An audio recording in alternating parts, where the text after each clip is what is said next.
Good afternoon mga ka-FB. Ang baon ko ngayon ay pansit na ako ang nagluto. But bago ang lahat, guys, muntik pa natapon yung kape ko.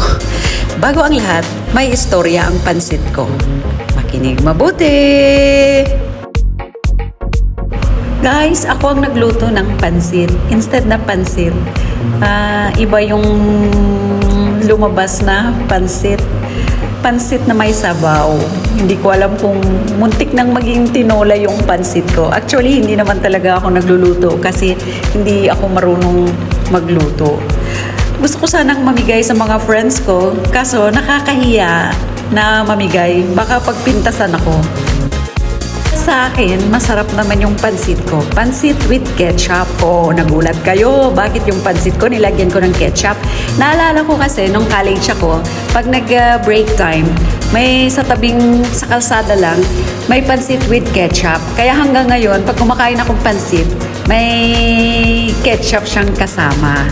Try nyo to. Masarap siya. Pansit with ketchup with black coffee. Kahapon, it's 3-in-1. Ngayon, black coffee na. May stocks na akong black coffee.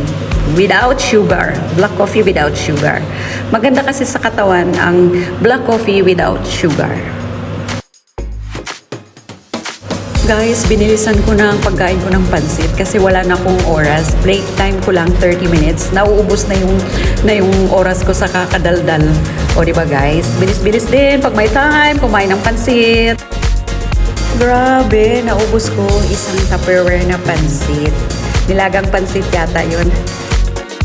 Guys, pwede bang pa-help? Pa-comment naman sa baba kung paano magluto ng pansit. Please naman para matuto na akong magluto ng pansit. Thank you guys!